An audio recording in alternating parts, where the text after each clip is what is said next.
Okay, so hi guys, and welcome back to Conspiracies. Welcome to Conspiracy Saturdays. Ooh. Okay, we're going to be debunking this conspiracy video, thinking it turned into a flat earther. Let's see it try. And fail miserably. Do not watch this video unless you want to become a flat earther. You say yeah right, but I guarantee you that you don't actually know what we believe. And you believe on something you kind of made up because you don't understand science. if you let yourself watch to the end with an open mind, you'll me to watch an open mind. find out that it's actually you that's been hanging on a belief system. No, it's been you. Okay, he's gonna proceed to talk about how he's not like other flat earthers and blah blah blah. And he starts saying of how we're all wrong. And he's saying we used to be you even though he was not, so yeah. Skip this. And you're also saying that the government's hiding from you and stuff. And it has a sick intro also. I'm just saying Could believe in. So sit back, relax, and I promise you will not regret it. I will not regret it. Maybe we'll give for my channel. Okay, that's a sick intro too, but it's used for conspiracy video. As I mentioned earlier, it wasn't the words flat earth or the fact that the flat earth theory has all the answers, because it doesn't, and it certainly wasn't the social consequences that drew us in. But for most of us, it was the questioning of the globe model, which ultimately brought us to flat I think it was the social consequences that brought you in. Flat earth. So here's some questions that reveal some things. It was, because like, he kept, one flat earth and one day probably just kept away on this guy. Like saying, earth is flat, blah blah blah, and then he just caved in. Or I watched a bunch of YouTube videos at 3 a.m. in the morning. Sleep deprivation does do that. Things that I didn't even realize I believed in by believing in the globe.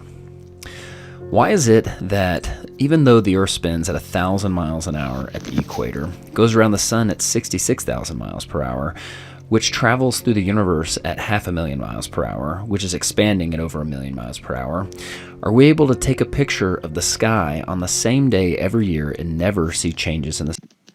Okay, first of all, now these speeds sound insane. But let us remember that the Earth, like 1,000 miles per hour on the equator. Okay, spin a ball 1 revolution per day, and then call it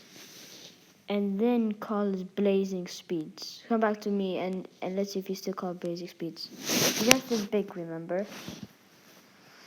So 1,000 miles per hour really ain't gonna do much to this big Earth. And just make 1 revolution per day. 66,000 miles per hour per the sun. Dude, it's 60,000 miles per hour short, but that's like very big it seems, but it's only 1 year. So, yeah, I don't think that's a really high speed. And the sun is traveling 480,000 miles per hour short, but it's orbiting the center of the galaxy in ups and downs, slowing it down also. And it orbits the center of the Milky Way every 230 million years. So, yeah, not fast. And the stars, let's just keep in mind, the stars are also moving with us. But they will change. For example, the Big Dipper will look different in 40,000 years. Stars, even for thousands of years. Why does Elon Musk say, you can tell it's real because it looks so fake? That's because it does look fake. Look how the Earth glitches out. It's this type of camera. It's because the car is closer, so it's easy to record, but the Earth sketching, it's a signal traveling through a bunch of satellites to reach the Earth. Out in the background, but the car doesn't. And see how the Earth supposedly looks from the International Space Station, which is 240 miles up. However, this was taken from only 170 miles. Do you see an issue here? Yes, they use different types of cameras. Next. It's just like the Red Bull space jump in the Mythbusters episode that used downward-facing fisheye lenses to create massive amounts of curvature. But the non-fisheye lenses from the capsule and the cockpit show flat horizons, which concur perfectly with weather balloon footage more than 20 miles. I like that this footage proved curvature. Up.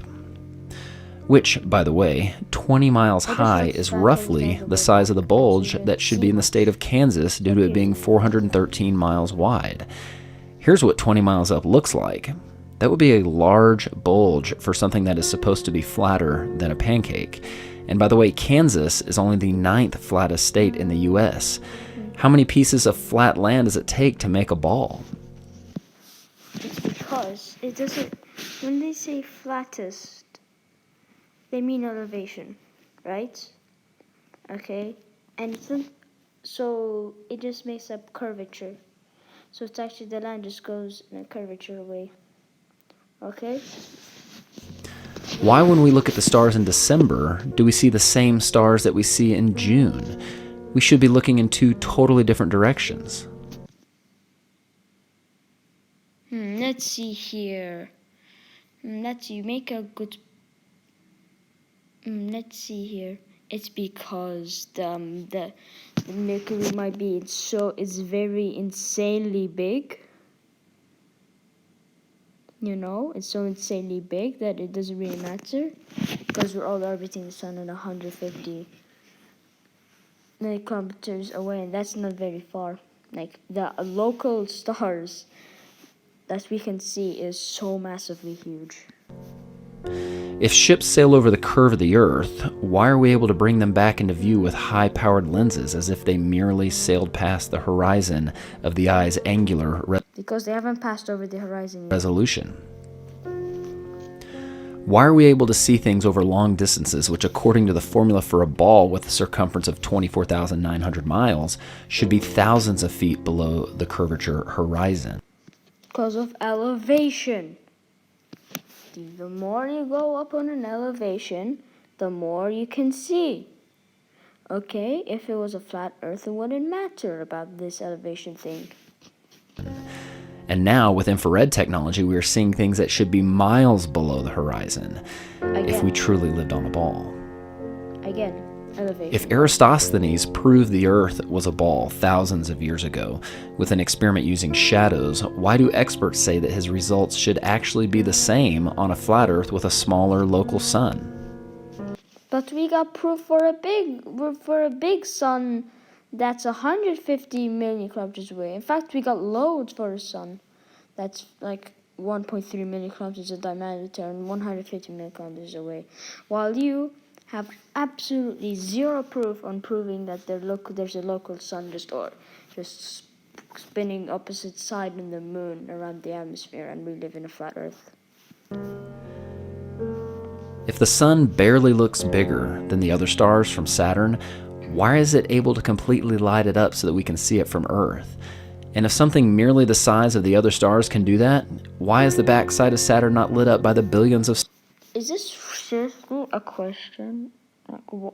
It's so obvious because the stars are further away. They're light years away. One light year is 10 trillion kilometers, so it's dimmer. If it's the same reason in the day. It's the same reason if you look under a street lamp, you don't see many stars, or go outside and you see the sun, only the sun, because it outshines all the other stars. Stars on the other side. And why are there dark sides to any objects in the solar system? If moonlight reflects the warm light of the sun, why is moonlight measurably cold? Why is it warmer in the shadows at night when it's the exact opposite of what we experience in the sun? Let's see. Possibly because A, it doesn't have any atmosphere, so the temperature is a bit crazy, and B, it only reflects the sunlight, only 12% of it. Sunlight during the day. And the shadows. How is it possible that our positive atmosphere sticks to this ball right next to the negative vacuum of space without a barrier in between? Atmospheric pressure, okay? The more you go deeper in the atmosphere, the more the air weighs down, so it keeps. And if you go up, there's nothing that's forcing it to go up, only down, which is gravity. But you guys completely disregard the gravity. How is it that people claim to see lights in the sky that are the International Space Station and other satellites when they do not have lights on them? And due to their supposed distance off the ground, the sun wouldn't have the ability to reflect light off them, let alone the fact that I do not believe you could see a satellite, something the size of a pickup truck, 250 miles away, even if it was lit by the sun. But you could see stars that are tens of trillions of kilometers away. Cause that makes sense. I'm sure the stars are a lot bigger, but some stars are millions of light years away. And if we don't want to use that point, the sun does actually kind of reflect. The sun does reflect on the moon during a lunar eclipse. That's why it can appear to be red sometimes. So same thing for these guys. That's like saying you could see a vehicle in Oklahoma City while standing in Dallas. How is it we supposedly... But it's not above you, is it? It's below the curvature. We went to the moon 50 years ago, but now we can't leave low Earth That's orbit. the farthest that we can go. Why are the pictures of Earth from space described We don't have the technology. as composite images using ground-based observations and photos? Okay, it's because we zooming in and out. We take it from different angles. So if a satellite's closer, North America appears to be bigger, but see here it's zoomed out nicely, so you can see more than North America. And they could do copy and paste clouds because they seem to have the same clears. They just clear some clouds, but just because they Photoshop does not mean it's fake. Plus, do you really have proof that the flat Earth with pictures? No, it's all artist rendering. Just skip ahead here. Oh, no. Only getting caught on live apps. Only getting caught on live... Whoops. Why is NASA constantly getting caught on live feeds with men in the Eternal reflection. background of models, harnesses on the International Space Station, and bubbles and scuba gear in space like they're filming spacewalks in a pool? First of all, those are ice crystals, and yes, they do train in pools because water can be pretty similar to space. Why is YouTube hiding true flat Earth content and promoting the ridiculous false perception of the floating pancake? You're dealing with all these conspiracy theorists. It's because they want you to see it debunked, so then you can see what this really is. A ridiculous idea. This is just a scene of like the CEO. It's like, yeah, we promote education content against flat Earth. Here. Experts saying things like this. So everything we know about the universe, what we're made of, galaxies, stars, planets, that's all right here. So according to this chart, we are 96% stupid. First of all, stars in the universe and dark matter, dark energy are very mysterious things. First, I thought we were talking about the Earth, and they admit that they don't know everything. But we do know. What we do know for 100% sure is the Earth is round and all the evidence. And just so you know, the globe side has complex answers to all these. But it's time you start evaluating evidence for yourself instead of simply accepting someone else's opinion of it. We all really an opinion. All have the same evidence. It's your worldview and your perception of the source that determines your interpretation of that evidence. The experts are not any closer to the stars than you are.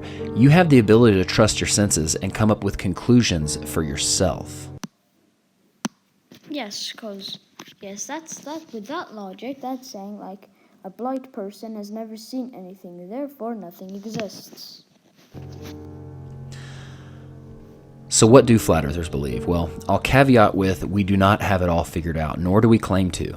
However, we can prove that there are major issues with the globe model, and that is why we are searching for other solutions and other models which can support the phenomena and science we repeatedly observe. Well, this is the best representation I have so far. We believe the center of our motionless world is the North Pole, and an explorer or traveler can still circumnavigate this world from east to west or west to east by performing clockwise or counterclockwise circles around the North Pole. Antarctica is not a continent at the bottom of the globe, but rather a continental ice shelf and mountain range that acts as a shoreline that holds the waters in. But the North Pole isn't motionless. It spins with the Earth. Sure.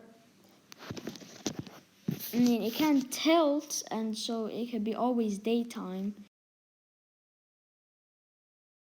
Back. Hope you enjoyed the series.